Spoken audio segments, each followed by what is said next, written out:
Okay, so here we go. Somebody else is coming in. All right, so I'm going to be keeping my eye on several things here. The waiting room, in case anybody signs on, and the physical room here, because we do have some people in the room, which is wonderful. But again, I'm Elaine Turley, and for those of you I haven't met, I'm the executive director here at Transplant House of Cleveland. And as I said, it's a joy to have people available to tune in. A little bit of background on this gathering is we did our first Remembrance ceremony 2 years ago. And as I recall, we did it really, the idea came from two different directions. And one direction was that we had a small group of guests who had stayed here at the same time and came to know each other very, very well. And sadly, many of that group lost their loved ones all within a pretty defined period of time. And they really wanted to come back here to campus to see each other and remember their loved ones, and to see the staff and the grounds again. So 2 years ago, we did it in person, and we also did it on Facebook Live. But the other reason that we did it 2 years ago is Annette, who was just on screen, our social worker, felt very strongly that it was important for the staff. And I thank Annette for that, because we get to know you well. We grow so close to you, and we know you at such a unique time of your life. I mean, if you were at home, it wouldn't be us sitting with you and seeing you every day and serving a meal and encouraging you to get coffee and water and take care of yourself. But it is us, and you allow us to literally come into the living room of your lives and be with you through a lot of stress and concerns, but also a lot of hopefulness and joy. So it's an intimate and intense time, and there are more questions than answers through a lot of that, and that could cause us to lose balance. But somehow, with you in this community and the bursts of joy and the miracles that do occur, we help each other stay in balance. So this impacts those of us that are here very much. And I want to thank you. There are a lot of caregivers on this call, and I want to thank you for sharing your lives with us. You tell us about your families, your past experiences, and your dreams for the future.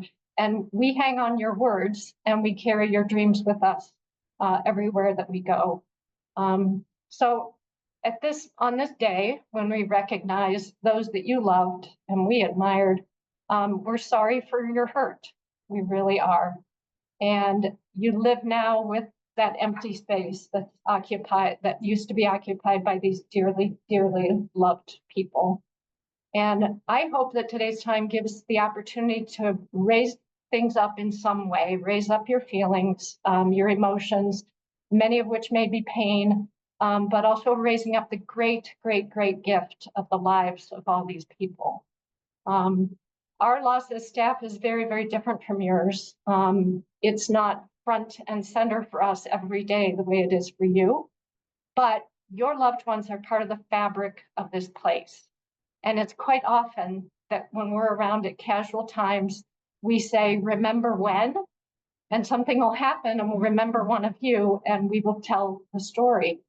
At times, particularly because our cell phones are so filled with pictures, we'll look at your pictures and again, do that storytelling.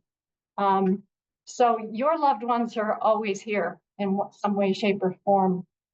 Some of you we knew well because you were able to recover here and enjoy the life of the house and the meals and other gatherings.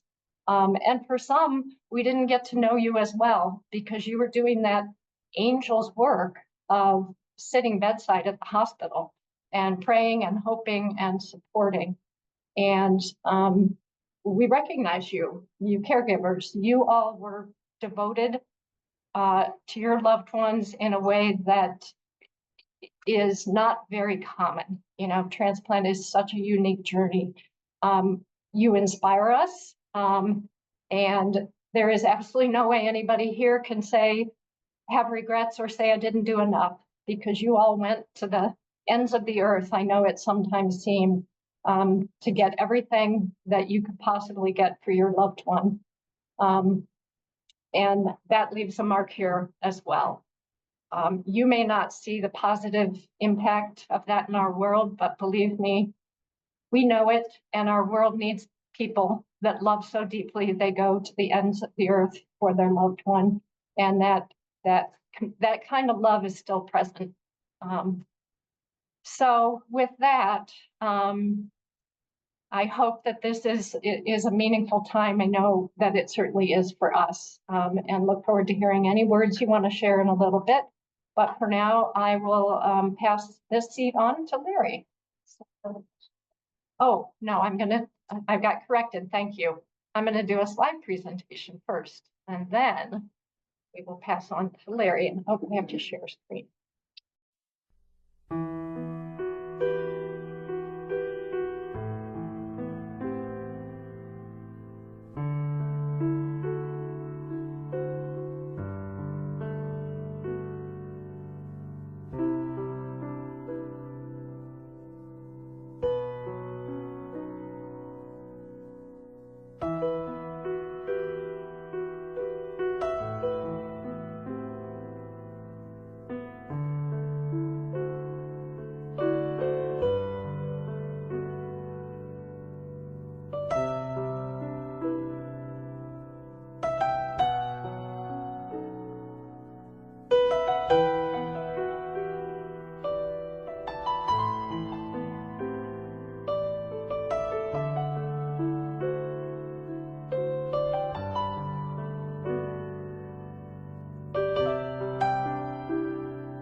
There we go. Okay, now I will pass the seat to Larry.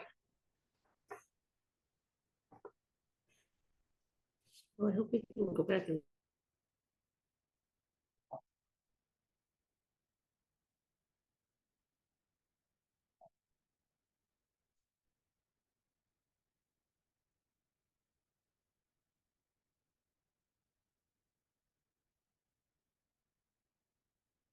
My name is Larry, and it's an honor to be with you at this very special time. And I appreciate seeing the pictures. I recognize a couple of people, but it's very meaningful to me to be able to put faces with whom we are celebrating today. I greet you in the name of love, the love that never ends. You see, I was born not too long after the end of World War II, and I experienced the enthusiasm felt as our technology allowed us to capture space and to do unfathomable things.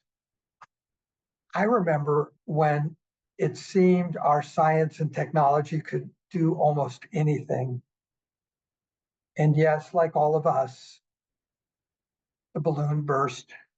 I have confronted the disappointment that despite our advancements and unfathomable capabilities, we are not always as capable as we had hoped. I don't know what else to call it when a person is afflicted by a cruel disease, but unfairness. That's the word I most commonly use. There's too much unfairness reminding us of our fragility.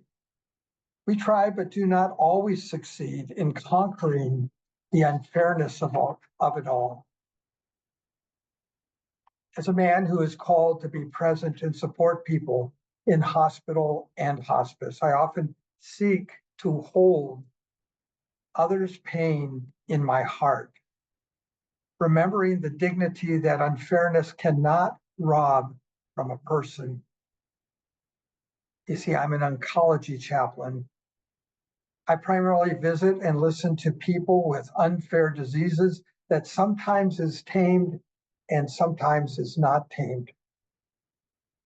You see, it's not just at work, but also at home with friends. We have a daughter with terminal cancer whose body struggles with the treatments designed to not cure, but to give her hope, who struggles and yet is incredibly nurturing to those around her. I also have a brother, younger than I, who received a dual organ transplant at Stanford.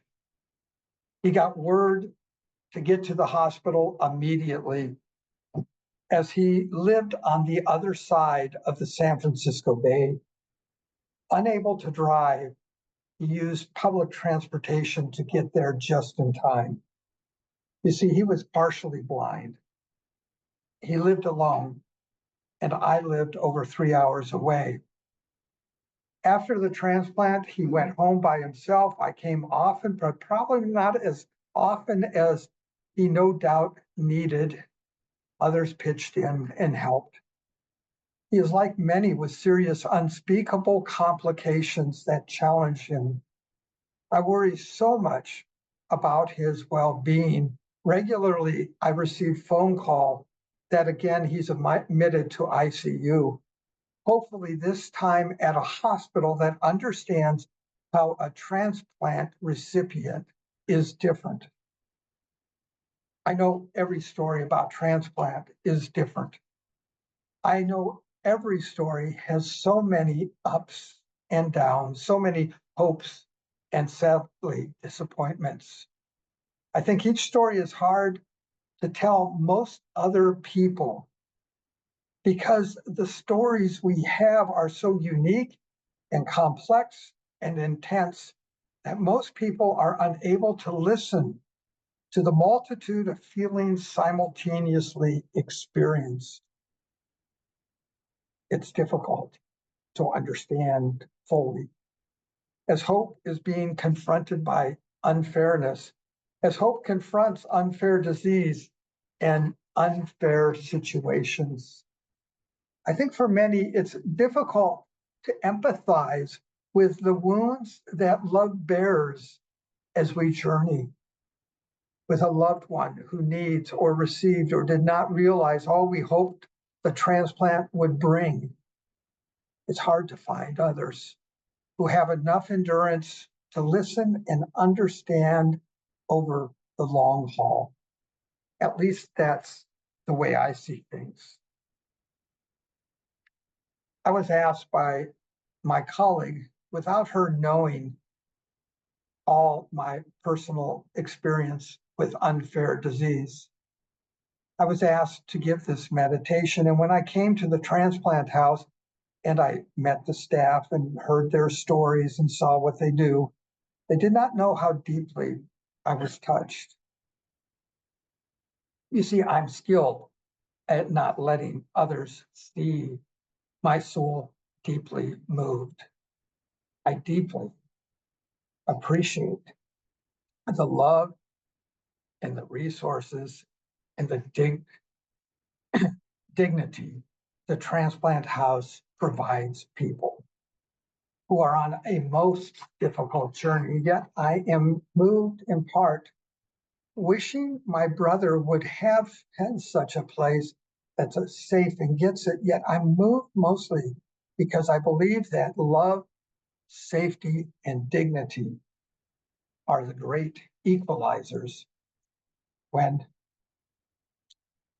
facing unfair disease, when facing unfair situations. I have faith in technology and medical advancement acumen. It has kept me alive many, many, many decades than they said I would be kept alive. But I also have more faith and confidence in the healing value of love that never ends. We honor our loved ones, I believe, by fighting the bitterness and instead caring for their memory, caring for ourselves, caring for others in our midst, and making effort to care for the stranger whose story may also be complex and too hard to share.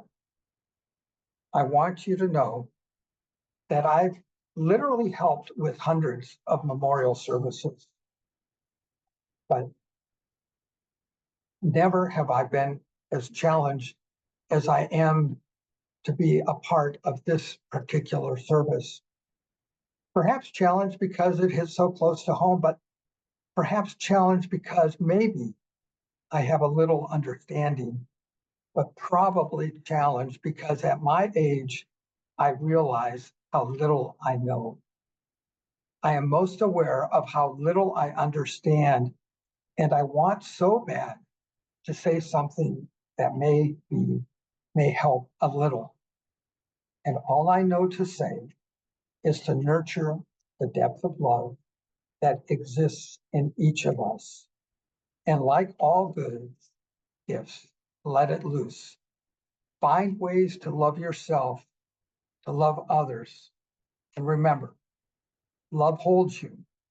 Love bears witness to all your inherent dignity and worthiness.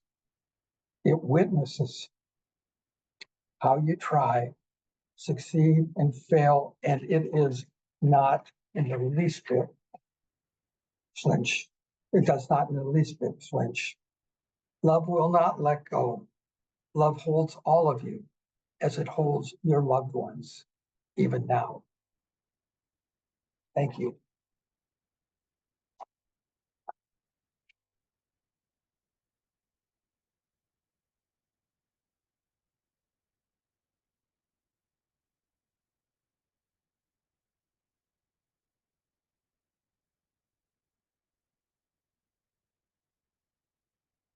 Hello, everyone. I apologize now if my voice cracks because, oh,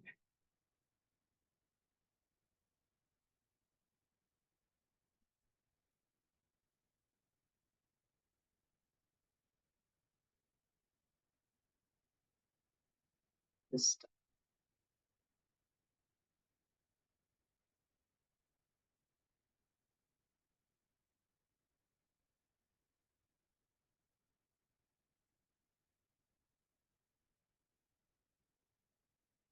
Take it all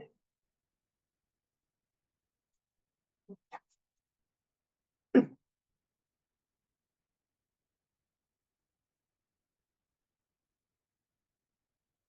I will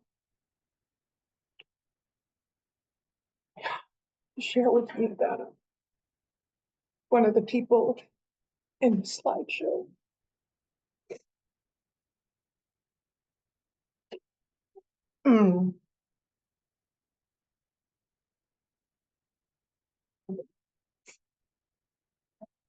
yeah, was my former coworker who was a transplant social. So this is not only personal in seeing all of you, but it's personal in remembering, working on your behalf and others alongside her. We remember them.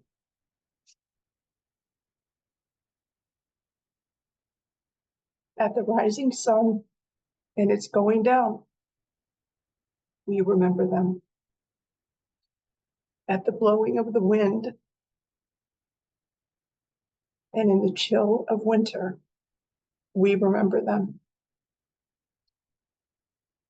At the opening of the buds and in the rebirth of spring, we remember them. At the blueness of the skies and in the warmth of summer, we remember them.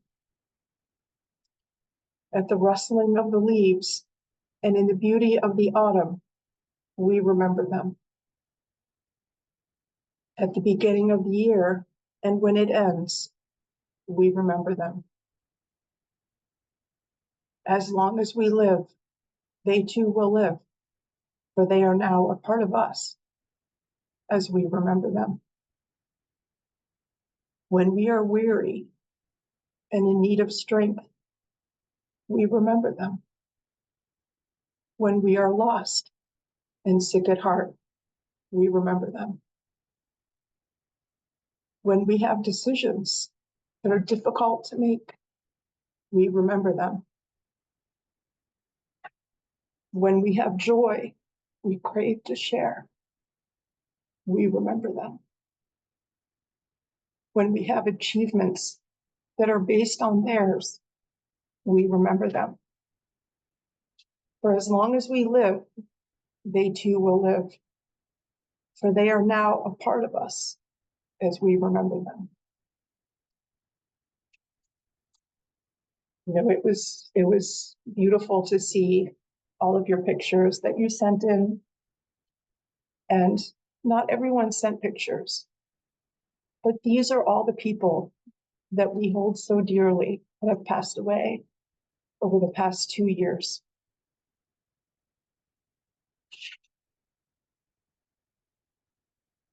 Brian Alfertig, Benny Allison,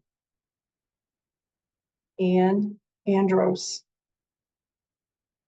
Dan Baboy, Kim Bosch, Lynn Barati, James Billick, Joseph Brown, James Bush, Stephen Busher, Stephen Capabianca, Amatambo Carrera, Robert Carroll, Christopher Chandler, Pamela Colella, Edward Coleman, Todd Cooper, David Crothamel, Bob Durr, Alan DeWitt, Theodore Dickerson, Ulrich Dixon, Jennifer Doss, Dennis Ellers, Richard Earn, Tracy Farnand, Nancy Ferraro, Robin Galbraith, Patricia Garnes, Laura Geisel, Charles Chase Gore III, Troy Harshay, Elizabeth Hartman, David Hawthorne, Darren Higginbotham, John Hildebrand, Kenneth Holland, Kent Justice, Mona Canargus, Natalie Lavella, Wendy Lavelle, David Lees, Donnie Loba, Michael Long, Jennifer Maple, Anne Marwata, Michael McCool,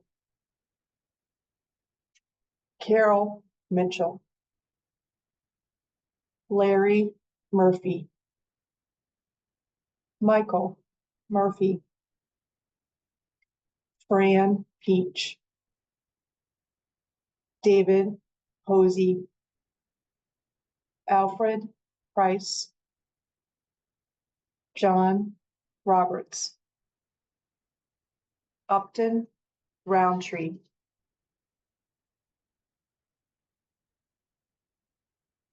this list was supposed to be in order, but Urban Lorman, Scott Sampson, Deborah Selby, Dale Shaw, Christy Shores, Lisa Sutkus, Jimmy Tamburini, Lewis Thompson, Tom Thompson, Patrick Torres, Lorman Urban, Michael Van Wert, Miriam Weaver, Catherine Whitaker Edmond, Michelle Williams, and Audra Willoughby.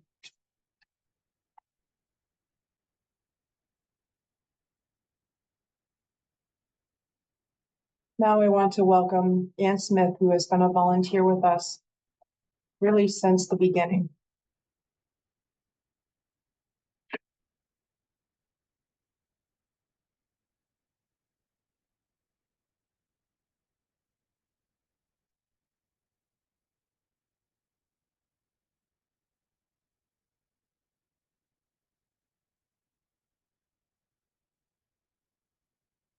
Hello, I'm honored to have been asked to share something with all of you. And this is not something that I have written.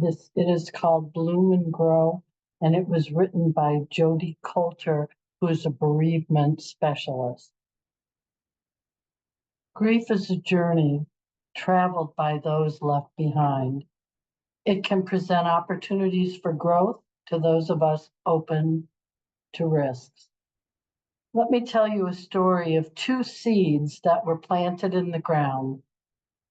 The first seed was eager to spread its roots, to burst through the ground and feel the warmth of the sun as it blossomed into a beautiful flower. It hoped one day it would be picked and enjoyed by someone who appreciated its beauty and fragrance. The second seed was afraid to take root because the ground seemed too hard and the growing might hurt. It was afraid of hurling through the soil for fear it would be stepped on and or eaten by bugs. If it blossomed into a beautiful flower, it was afraid it would be picked from its roots. That seed decided it was best to stay put on near the surface. It was best to be still. 2 days later, that seed was eaten by a bird, which pecked the soil looking for some dinner. As you experience your grief, think about which seed you would rather be, the one which spread its roots and took some risks, or the one which sat dormant only to be consumed by the fear of what those risks may bring. Grief is not easy. I've heard over and over again, this is the hardest work I've ever done, and it truly is. We know that death will touch us all, but we don't usually talk about it. No matter how we try to prepare ourselves to survive without someone we love, no matter how we hope they leave, or when the time is right and we feel it's safe to say goodbye, we still hurt. So we struggle with that decision and life changes. This is a normal response to our grief. We might now remember the story of the seeds when you might say no to a friend who would like to catch a movie with you, or when you might say no to some time for peace and relaxation because you feel you must stay busy, or no when someone suggests getting fresh air and exercise. Seeds need sunlight, water, food, and love to grow. Sometimes they also need extra tender care to help them through difficult times in order to bloom into beautiful, fragrant, flowering plants. Allow yourself to feel the sun on your face and to take some risks on your journey. You have the opportunity to grow, to carry a loving memory in your heart, and to share their story on your lips.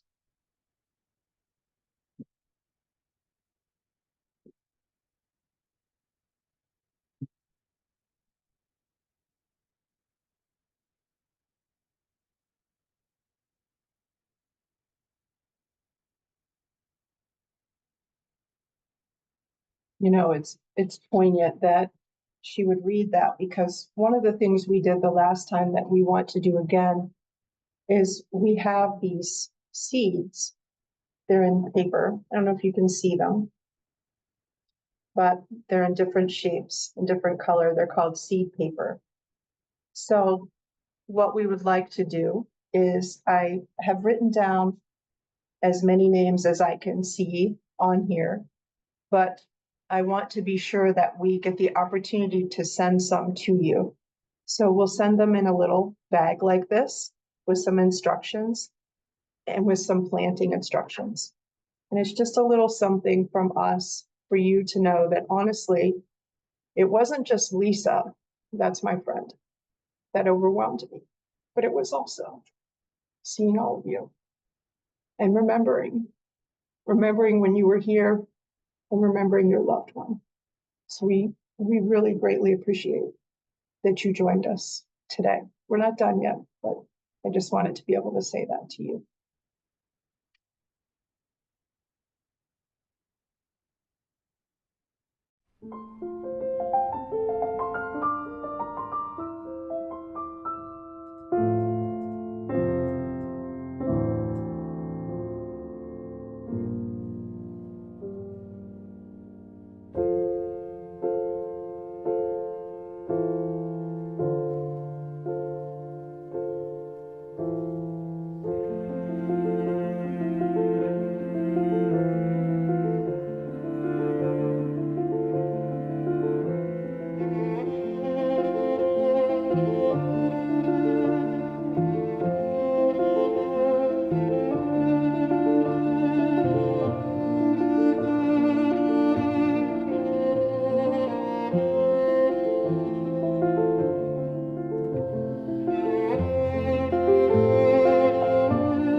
So,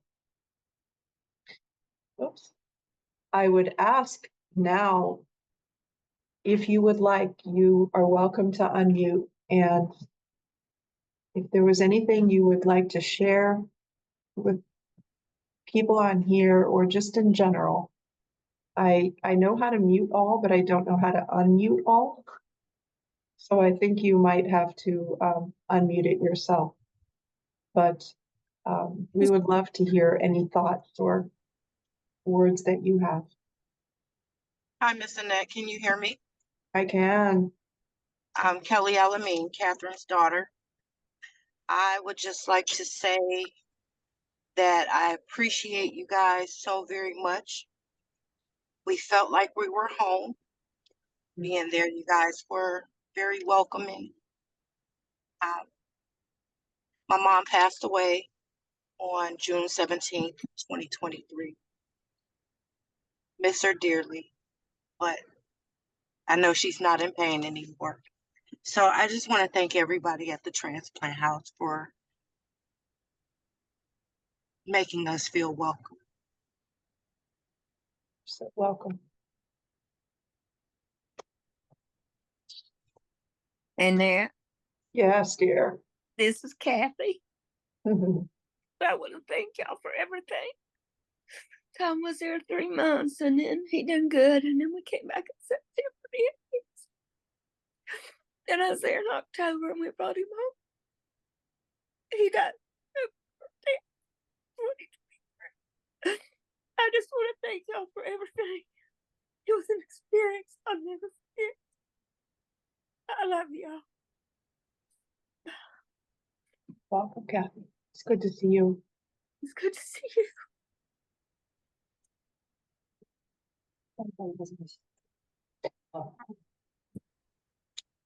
If anyone has any stories you want to share of your loved one or any thoughts, we'd love to hear them. My dreadlocks guy. Yeah, I thought he was a patient. I've Mhm. seen him down there. Welcome. Maybe he. I think he was there some of the times I was there. Yeah, he was real nice.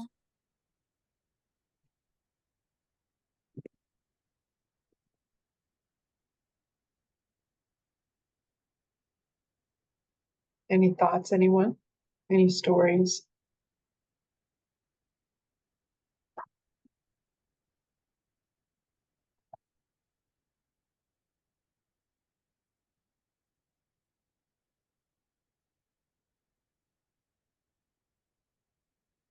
I see you looking at your phone, Sandra.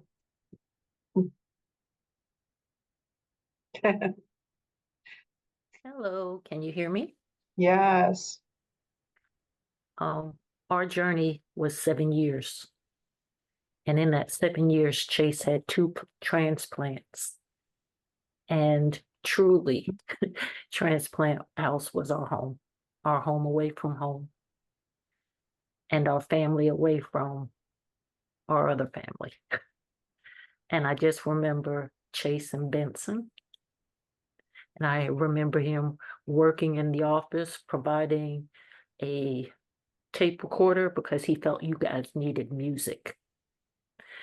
And I remember it was his idea to have a pizza night. So dough was provided, and all of us made the different pizzas for dinner one Wednesday night. Mhm. It really was a home away from home. And I think not only do I miss my son, but I miss that family that we had. I miss seeing you all every day. I even miss the drives back and forth because it had become such an important part of our lives. So thank you for this memorial service, a time to be with you again and to remember those good times. And hello, Leanne, it's Elaine. I don't know if you heard earlier that Ann Smith was the one that read one of the pieces that we had for today, but she has great memories of you coming every Monday afternoon. See her in the office. And you're right, that was a memorable pizza night, and it was a competition, I think. But He yeah, won. Chase And he loved making dirt cake and putting the gummy worms in it. And I just remember Lynn saying, I got a gummy worm. Did I win a prize? Yeah, and boy, he kept things fun for us.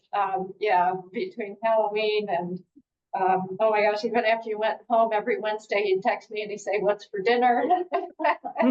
And then for a while on Fridays, he'd say TGIF Elaine, and he always sent greetings to Benson's dog. Thanks for sharing that story, because as I said, you're the fabric of our lives, and there are missing pieces here without all of you. Yeah. And that's Thank it. you. We had the joy of living right above the office when it was apartment 2. Yeah. So he was downstairs with you guys more than he was upstairs with me. Oh, yes. Oh, yes. Yeah. So for people that weren't here years ago, our office used to be apartment 1 over there in the row house. And Chase and his family were right up above that. So anybody that was in that first section of the building, we always kept the office door open, so we got to know them very well. And in the kitchen, we had a washer dryer, so people would come in there to do laundry. Yeah, those were smaller, very simple times here. But yeah, Chase had his routine. He'd come down for his coffee and conversation and put him to work too. Yeah. We still expect you guys to come for Bridge Day. Just saying. No, I have that invitation that he sent to us, and he wrote up with all the instructions about Bridge Day. So you'll see me down there for Bridge Day one of these years. Yeah. Okay, Annette, everyone that is on here, this is such an amazing opportunity just to take time out. I'm Sandra, I'm Alaric Dixon's mom, and on behalf of our family, we just want to say thanks to the Transplant House for the care and compassion that they showed during our difficult time. When we were there, it was actually home away from home. You guys make us feel welcome. You open your arms every day to make sure that we were okay. You checked in on us, you fed us. Word cannot express how much we are grateful for what you guys have done for us. We thank you so much for your support, the direct care, and how it touched our lives. And I know you have touched so many other lives. People who aren't here can say that this transplant house, the staff at the transplant house, they never leave you. They always make sure that you are okay. They check in on you. They make sure you have everything at your convenience. They support, make sure that your loved one is taken care of. And for that reason, I am so grateful. And I just pray that God will continue to bless you guys as you continue to show the love that you show from myself and my family to others. And I know Elric is looking down on us right now, and he is dancing because he was a fun guy. He was a dancer. And I know he's saying, I appreciate you. My family appreciate you. So thank you guys for everything that you have done for us. Very welcome. Leanne talked about competitions, and it's, what's special here is it's not just the staff taking care of one person, but it's the friendships that happen between people. And on here is Connie and Penny. I don't know if Connie's still on. She was on. And just the fact that I think the two of them will forever be friends. They just will forever be friends. Despite what was going on. And that's part of it. It's not always about what we do. It's about trying to create an environment where you have the support from people who understand things very differently. Yeah. Hey, the best friend that I met there was Mary Kay. Not Mary Kay. Why was I thinking Connie? It was Mary Kay. Connie's special too. She is very special. I think I met her, but Mary Kay was my bud. We did the That's chili. right. I forgot. I forgot. The Yeah. two of you tried to beat each other for Chili Bowl champions. Yes, and we're still like good friends. We still hook up. She's in Syracuse. I'm in Lancaster, New York, but we still meet up and hang out sometimes. So I found a great friend there, and you Yeah. guys were wonderful to us. Very Yeah. Yeah. a special place. You guys have a very special place. And I just want to say thank you. I'm not a really word person, but from the bottom of my heart, thank you for everything. You're so welcome. I want to, yeah, where is the list of names that we were writing down? I want to read this, and if there are names that are not on here that we could send some seeds to, please let me know. I might have to have Marcy read this because I'm not sure I can read her writing. So here you go. All right, hello everyone. We want to make sure we get everybody here. So Grace. Oh, was that Grace? Okay, and Penny? Yeah. Okay, Sharon Gardner, Idea Dixon, Claire, I have heard, Keith Whittaker, Nicole Ellers, Rainford and Sandra Dixon, Connie Canaday, Kathy Thompson, Norma Ellers, Hillary Burr, Chris Ellers, David Anderson, Missy Villa, Al and Lynn. Okay, Karima Whitaker, and I see Brooklyn Dixon. Whose names did we not get?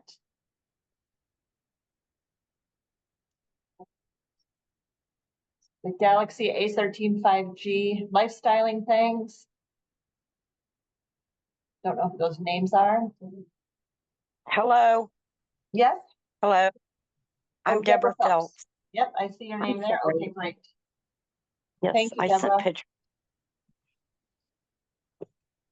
Thank Kavana you. Whitaker.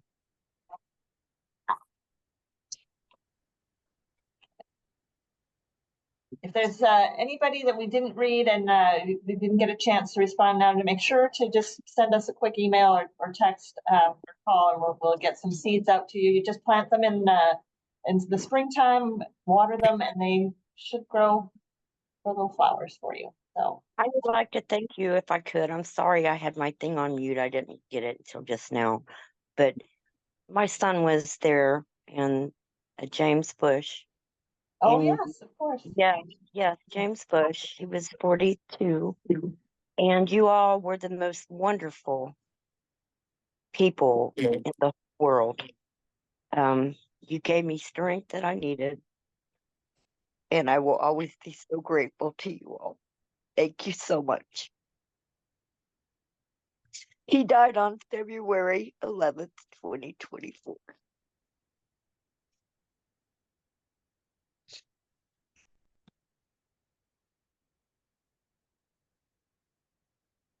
At this time, I'd like to bring Dr. Spielman back to give us some closing words as we cart today. And Larry?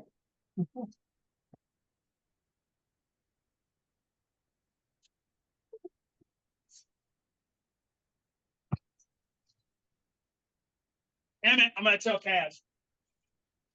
Thank you for letting me be, for the gift you all have given me and for letting me be a part of this time together. Me and Emmett are gonna take. Oh, he's Thank in you the all. bro, he's in his room. Let's call. Thank you also that for the personal expressions of gratitude for your presence.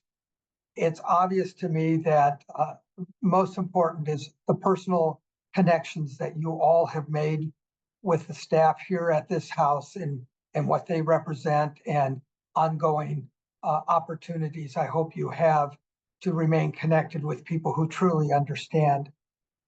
And so now, for those whom we honor today, we offer gratitude and we offer thanks.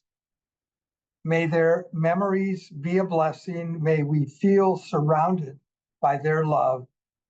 And as we go forth from this time and this place, let us be inspired by their courage, their wisdom, and their dreams.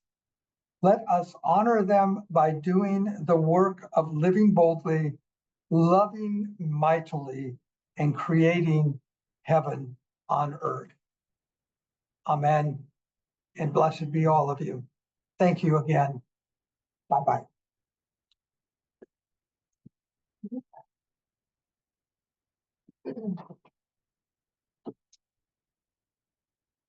Well, on behalf of everyone here, again, it's a joy to see your faces. Wish you were here in the room, and if you do come back to Cleveland for anything, please stop by Transplant House. We would love to see you. Hope there is a small gift in this hour that we've spent together, and know that we send you strength and warmth and love, and we continue to hold our memories of all of you very dear here. So with that, I will let you all go. And if anybody wants the recording of this, we'd be happy to send the link your way. I see there's something in the chat here. Okay, Sharon Gardner, we can skip me. Okay, got the messages in the chat. Thank you. Blessings to all Thank of you. you. Thank you. Thank you. Appreciate Bye-bye. it. Thank you. Mhm.